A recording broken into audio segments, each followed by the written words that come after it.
चतुर्वेदाध्यायिनी निराकार साकार चिदितीश्वर त्रयार्षेज प्रवरान्वित सौभाग्य गोत्रोद्भवा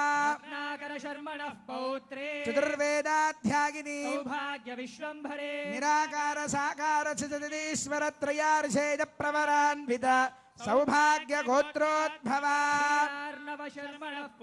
चतुर्वेदाध्यायिनी निराकार साकार चिदितीश्वर त्रयार्षेज प्रवरान्वित सौभाग्य गोत्रोद्भवा महालक्ष्मी स्वरूपां श्री सीता महालक्ष्मी नाम्नीं इमां कन्यां वृणीध्वं वृणीमहे।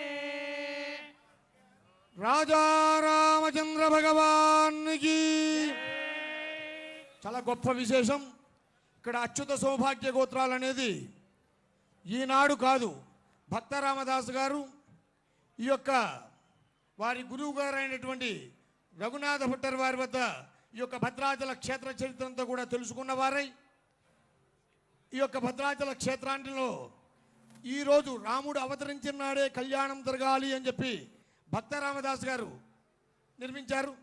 ఆ రోజు నుంచి ఈ రోజు వరకు కూడా ఎప్పుడూ కూడా ఎప్పుడు ఏనాటికి కూడా భద్రాచల క్షేత్రంలో ప్రవరణలు మాత్రం లక్ష్మీనారాయణలో ప్రవరణ చెప్పడం అనేది పూర్వం నుంచి వస్తుంది, ఇప్పుడు ఉంటుంది, ఇక ముందు కూడా అదే జరుగుతుంది.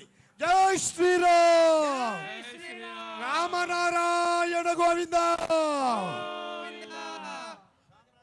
అంతా కూడా నమస్కారం చేసి చెప్పండి. దాస్యామి సామ్రాజ్యమిత్యాశిషో వాచనం కుర్యాత్ స్వరాజ్యం వైరాజ్యం పారమేష్ట్యగం రాజ్యం మహారాజ్యమాధిపత్యమయం.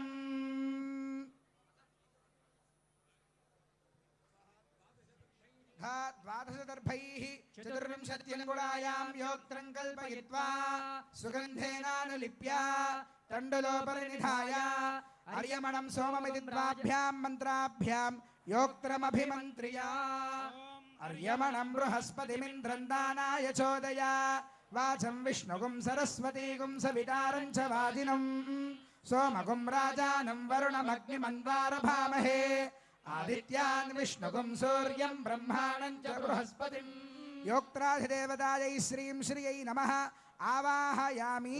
ऐं ह्रीं श्रीं श्रियै नमः. ततः गन्धद्वारेति मन्त्रेण यज्ञोपवीतमभिमन्त्र्य ॐ गन्धद्वारान्दुराधर्षान् नित्यपुष्टाङ्गरेषणीं ईश्वरीं सर्वभूतानां तामिहोपक्वये श्रियं. यज्ञोपवीताधिदेवताय श्रीमन्नारायणाय नमः आवाहयामि. ॐ नमो भगवते वासुदेवाय. ओम नमो विष्णवे. अत्रावाहित श्रीमन्नारायणाय नमः श्री महालक्ष्म्यै नमः. ध्यानादि सकलोपचारान् समर्पयामि. अर्घ्यं समर्पयामि. पादयोः पाद्यं समर्पयामि. गन्धं समर्पयामि. पुष्पं समर्पयामि. धूपमाघ्रापयामि. दुर्वारोहन्तु पुष्पिणीः हृदाष्टपुण्डरीकानि समुद्रस्य दुहानि मे. ఇప్పుడు కళ్యాణంలో ప్రధానమైనటువంటి ఘట్టాలలో ఒక్కొక్క ఘట్టం మనకి ముందుకు వెళుతూ ఉన్నాము. అలా వెళ్ళేటువంటి సమయంలో అమ్మవారికి యోక్త్రధారణ అనేటువంటి కార్యక్రమాన్ని నిర్వహించబోతూ ఉన్నారు. యోక్త్రము అంటే దర్భలతో చేసినటువంటి తాడు. ఈ తాడును అమ్మవారి యొక్క నడుముకి కట్టడం జరుగుతుంది. దేనికి అలా కడతారు అంటే మనకి విధానంగా పెళ్లి చేసుకునేటువంటిది ప్రధానంగా సంతానార్థులై వివాహం చేసుకుంటాం. కాబట్టి వచ్చేటువంటి అమ్మాయి యొక్క కడుపు పండాలయ్యా అంటే గర్భస్థమైనటువంటి దోషాలు ఏవీ కూడా ఉండకుండా ఉండటం కోసం ఆ యోక్త్రధారణ అనేటువంటి కార్యక్రమాన్ని నిర్వహిస్తారు. అదిగోండి, అయితే సాధారణంగా ఇతర కన్యలకైతే ఆ దోషం ఉండవచ్చు, కానీ మరి అమ్మవారికి అటు ఉంటుందా అంటే కాదు. ఈ దోషం ఎవరికైతే ఉంటుందో దీన్ని దర్శించడం వల్ల అమ్మవారి యొక్క సంతానమైనటువంటి మనమందరం కూడా సంతానవంతులం అనేటువంటి దానికి ప్రతీకగా ఆ యోక్త్రధారణ అనేటువంటి కార్యక్రమాన్ని నిర్వహిస్తున్నారు. అదిగోండి ఆ యోక్త్రాన్ని ఇప్పుడు దర్శింపజేస్తారు అందరికీ కూడా. దాన్ని అందరూ కూడా దర్శించండి. ఎవరైతే దాన్ని దర్శిస్తారో సంతానపరమైనటువంటి దోషాలుంటే అవన్నీ కూడా తొలగిపోతాయని శాస్త్రం.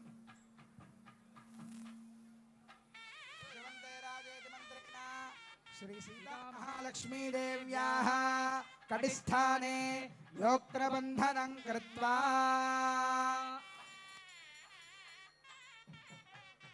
యోక్త్రధారణ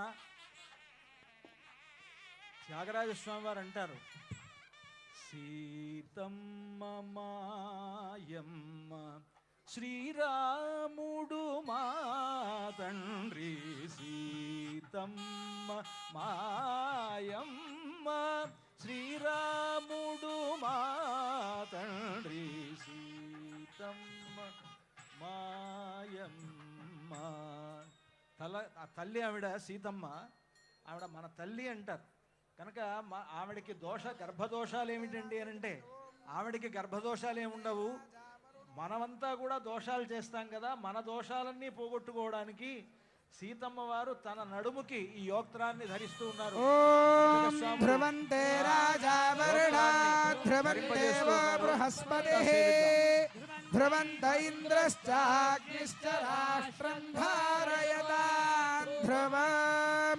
యోక్త్రధారణ ముహూర్తః సుముహూర్తోస్తి భవంతో మహాంతో అనుగృహంతు. ముహూర్తః సుముహూర్తోస్తు. జయ బోలో సీతా మహాలక్ష్మీ మయ్యా కీ. అమ్మవారికి ఏ విధంగా యోక్త్రధారణ జరుగుతుందో కళ్యాణోత్సవంలో, స్వామివారికి యజ్ఞోపవీత ధారణ కూడా ఇప్పుడు జరుగుతుంది. శ్రీ జగదాంపతేః అనంతరాశ్రమ సిద్ధ్యర్థం ద్వితీయ యజ్ఞోపవీత ధారణం కుర్యాత్.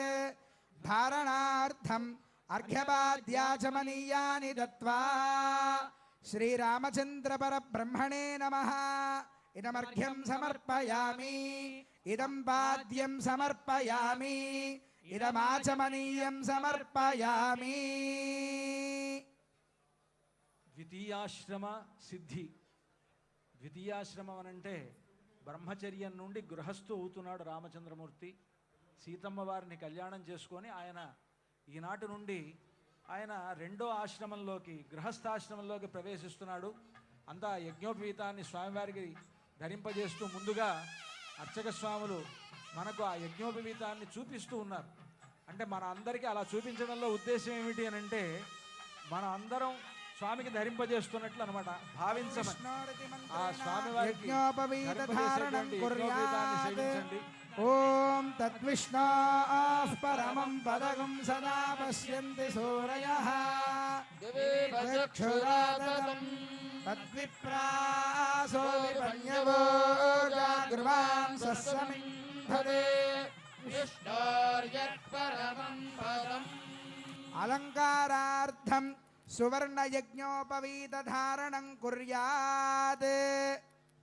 యజ్ఞోపవీతం, మామూలు యజ్ఞోపవీతం ధరింపజేసిన తర్వాత బంగారు యజ్ఞోపవీతాన్ని స్వామివారికి ధరింపజేస్తున్నారు. అంతా సేవించుకోండి. అర్చక స్వాములు మీకు దర్శింపజేస్తున్నారు ఆ యజ్ఞోపవీతాన్ని. అంతా సేవిద్దాం. అలంకారార్థం సువర్ణ యజ్ఞోపవీత ధారణం కుర్యాత్.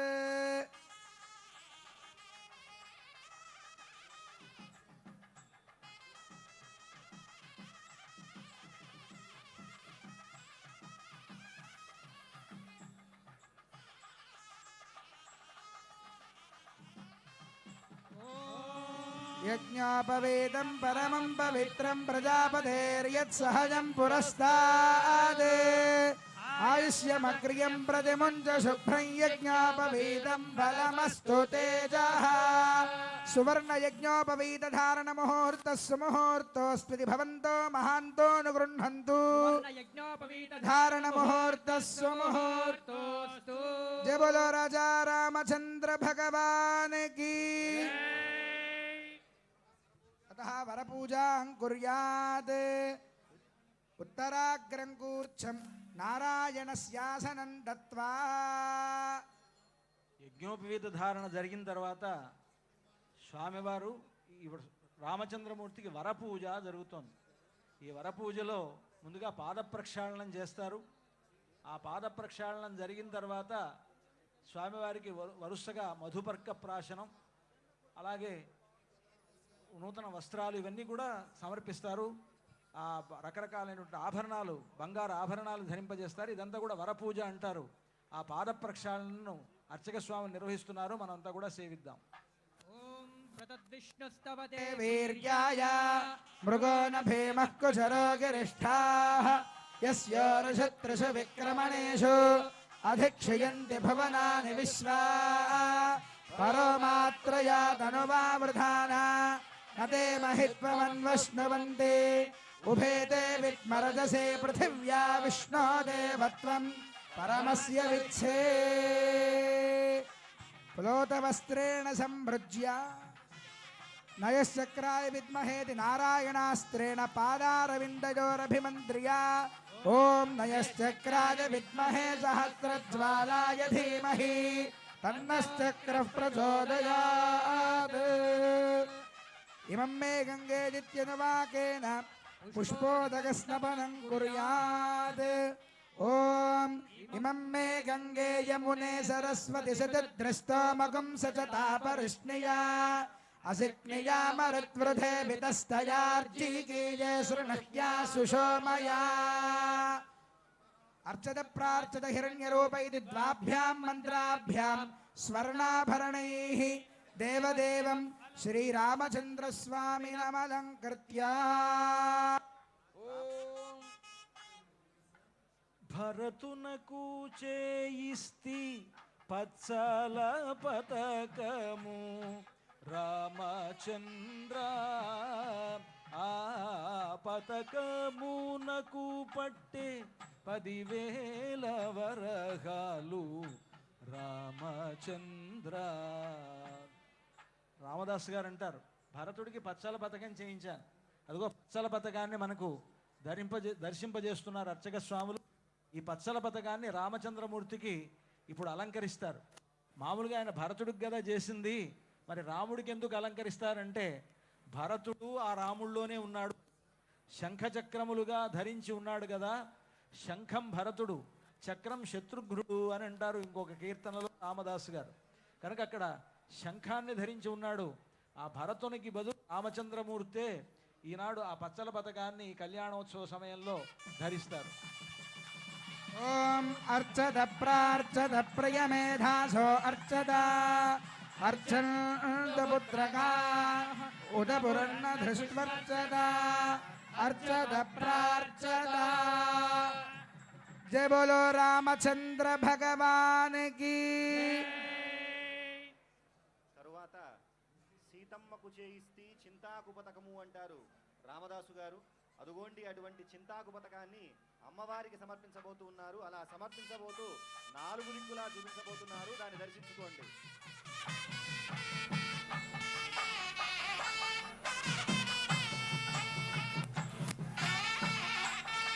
ఎంతో ప్రేమతో చేయించారు రామదాసు గారు.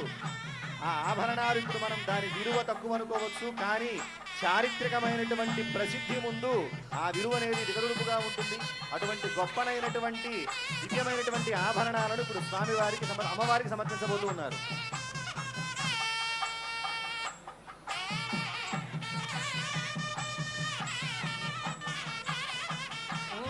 ఓం హిరణ్యరూపస్య హిరణ్యచంద్రగపాన్నపాత్సేదు హిరణ్యవర్ణః హిరణ్యయాత్పర్యోనేర్నిషద్యా హిరణ్యదాదద్యన్నమస్మై. జయ బోలో సీతా మహాలక్ష్మీ మయ్యా కీ. తర్వాత సమర్పించబోయేటువంటి ఆభరణము రామమాడ అని చెప్పేసి అంటారు. ఈ రామమాడకి చాలా ప్రత్యేకత ఉన్నది. మనకి ఆనాడు రామచంద్రమూర్తి రామదాసు గారు కారాగారంలో ఉన్నటువంటి సమయంలో 12 సంవత్సరాల పాటు భరించలేని కఠిన శిక్షలను అనుభవించినప్పటికీ కూడా ఏనాటికైనా సరే రాముడు వస్తాడు, నన్ను తప్పక రక్షిస్తాడనేటువంటి నమ్మకాన్ని ఉంచుకొని ఆయన్నే కీర్తిస్తూ ఉన్నాడు. ఆ సందర్భంలో రామచంద్రమూర్తి మనసు కరిగి తన తమ్ముడైనటువంటి లక్ష్మణస్వామితో కూడా రామోజీ లక్ష్మోజీ అనేటువంటి సిపాయి రూపంలో అర్ధరాత్రి సమయంలో తానీషా దగ్గరకు వెళ్ళి రామదాసు గారు ఆలయం నిర్మించడానికి 6 లక్షల వెండి నాణ్యాలను ఖర్చు చేస్తే 6 లక్షల బంగారు మాడల్ని ఇచ్చి రామదాసు గారిని చరణించి విడిపించారని చెప్పి మనకి చరిత్ర చెబుతోంది.